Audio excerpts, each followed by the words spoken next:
want Hit Wonderland, where we take a look at the full careers of bands and artists known for only one song. And we're going back today to those wacky early 90s. Now here's some context you absolutely need to know, and believe me when I say this, the first year and a half of the 90s was miserable. Absolutely miserable. The musical landscape was dominated by acts like Color Me Badd, Vanilla Ice, Michael Bolton. It was awful. You need to know all that because it was in the middle of that mess that five lads from Gloucestershire set the world on fire with their eclectic mix of dance music, psychedelia, funk, and indie rock. They were EMF. And for a brief moment in time, they were the newest, hottest, and most promising act that the alternative rock scene had going on. You're unbelievable. Yeah, I know what you're thinking, right? These guys with the dorky hat and the shorts, the ones that in retrospect seem no more important than Marky Mark or CNC Music Factory, how do they even count as a rock band at all?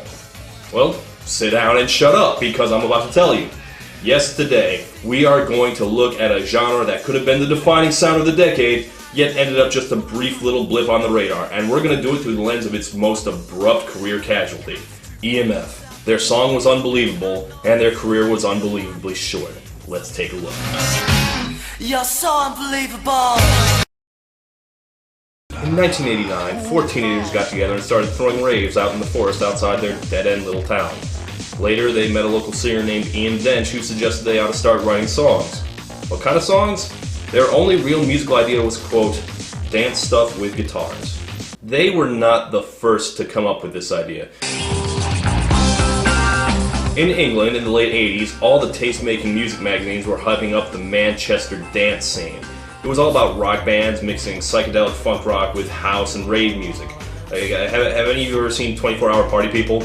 You should. I highly recommend it. Anyway, bands like the Stone Roses and the Happy Mondays and a few others were absolutely blowing up around this time. Manchester bands were absolutely the new hotness of 1989 and 1990, and the music press called the whole scene Madchester.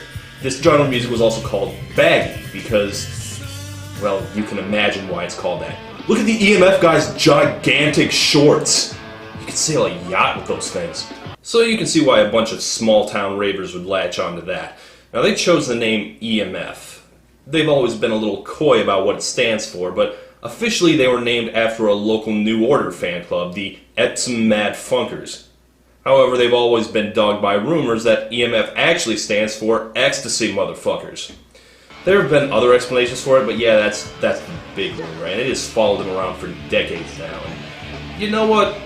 I would like to clarify the truth of the matter right now. Duh! Of course that's what it stands for. Look, ecstasy was the drug of choice in the Manchester scene. These people practically invented the rave. The main club where it all started out went out of business because no one was buying the drinks because they were all dropping E. One group wrote a nonsense song just so they could sneak in a reference to ecstasy.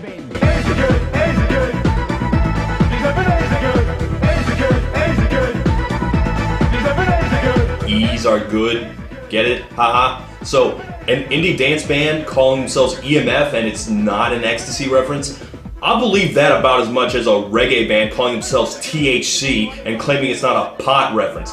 Bullshit. They're called EMF because they were on ecstasy, motherfucker! And if you need any more evidence, they eventually wrote this.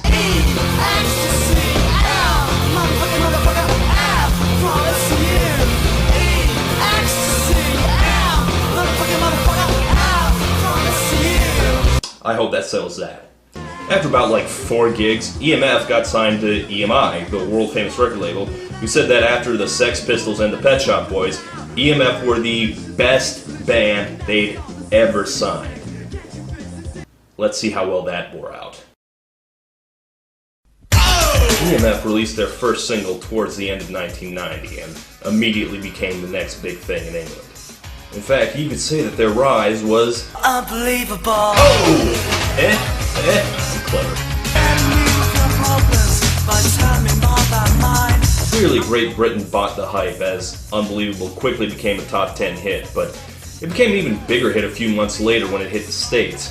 By July of 1991, EMF had the #1 song in America. What is it about this song that made it so big? Well, let's look at the lyrics.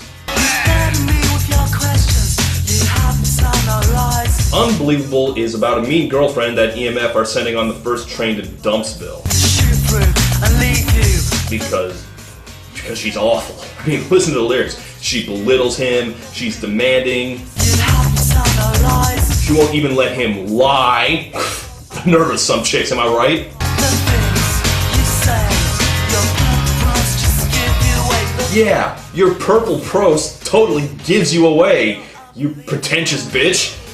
But no, that's not really what it's about. I mean, technically it's about a nagging girlfriend, but in actuality, this song is about one thing and one thing only. you're unbelievable. Oh! I mean, it sounds like a compliment, doesn't it? He means unbelievable, like, God, you're unbelievable, you know that? But what he sings is, you're unbelievable, oh! I bet his girlfriend doesn't even know she's being insulted. The lyrics don't matter, because the effect of unbelievable is that it pumps you up and it's exciting in a very unspecific kind of way. It's a perfect jock jam, in other words. I mean, when your local arena plays unbelievable when local sports player hits a home run or something, they're not doing it because they think he's a hectoring nag with purple prose. All they're thinking is, oh! That oh, by the way, is a sample of the comedian Andrew Dice Clay. Oh! Another wildly successful act in 1991 who dropped off the face of the earth afterwards. Yeah, Unbelievable is your classic disposable pop hit. You can see very easily why this became one of the biggest songs in the world, why it got played over and over again. And at the same time, you can't imagine anyone saying this was their favorite song ever for any reason. In retrospect, EMF were basically the digestible pop sellout version of the Manchester scene. They were pretty boys wearing the latest fashions that would look impossibly stupid just a couple years later. They were like a 90s version of Duran Duran, basically. But being a new Duran Duran is not a bad thing at all, and they were also still a real rock band. Even as Unbelievable topped the Hot 100, it was also a top 5 hit on the alternative charts too. They were legit, and they captured the hearts of millions. Clearly, EMF's brand of dance-inflected indie rock represented the future of alternative music in 1991.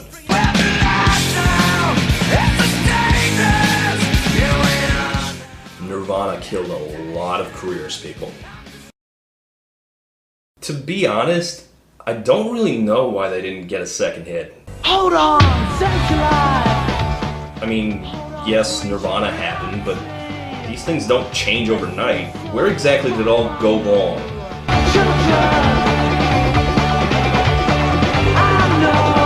I think it might be that alternative rock on the pop charts was still kind of a novelty. There were quite a few acts like that who were big in the UK alternative scene, like Sinead O'Connor, Jesus Jones, The Laws, Susie and the Banshees, who could only ever manage to notch one top 40 hit in America and then just disappeared. And I guess their other singles are solid enough, but they didn't have that killer hook or the Andrew Dice Clay sample, so more pop success just was not in the cards for them. I believe sometimes I touch. And Nirvana did in fact completely ruin EMF's chances to stay popular on the alternative charts too. I mean, this was just a year after the Milli Vanilli scandal. The 80s had been going on for like 15 or 20 years at that point. Music fans wanted something real, so they were suspicious of these doofy-haired teen idols with their samples and their synthesizers.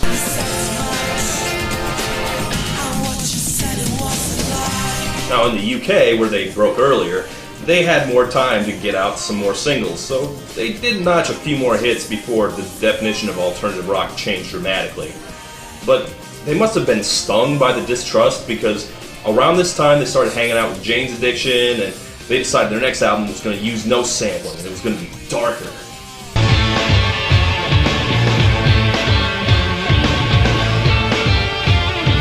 Always a good idea, a dark album. Plenty of allegedly lightweight acts achieved greater success when they made darker albums, such as... and... I'm sure there's at least one. But I've watched a lot of Behind the Music, and the darker, more adult album is generally the 2/3 mark of the episode where things start going bad, and EMF is no exception, because who the hell wanted a darker EMF? Also, bad news for EMF was that the Manchester scene just kind of abruptly died for no adequately explained reason. Just the big names just either went to shit, or went on hiatus, or jumped on the Britpop bandwagon when Blur and Oasis took off. That's a whole other kettle of fish, you know what I mean? So yeah, just a few short years later, the landscape had shifted in British rock too, from baggy pants to giant monobrows, and EMF were left by the wayside.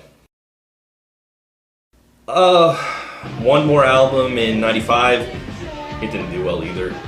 They pretty much broke up after that, although they did have one more charting hit. I thought love was only true in fairy tales.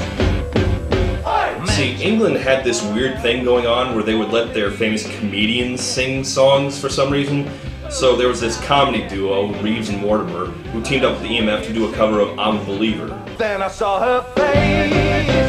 Now I'm a believer. Let this be a lesson to you, famous bands. Covering I'm a Believer is when your band's career ends. It happened to EMF, it happened to Smash Mouth. Don't cover I'm a Believer. You're unbelievable. They reunited in 2001 and went on tour to promote their greatest hits album, but then their bass player Zach Foley died, so they broke up again. They go on tour every now and again still. Yeah, the EMF story kind of squitters to a halt. You're sadly all too believable. Oh. Look, they had one hit in America and a few hits in England. I really don't see how they could have realistically hoped for more. They caught the tail end of a dying genre, and they weren't exactly the most original or talented or worthwhile. This is exactly the kind of band that becomes a flash in the pan, and I would recommend their stuff only if you're really, really interested in the whole baggy scene and you've already heard the better remembered bands. I guess my final verdict is meh.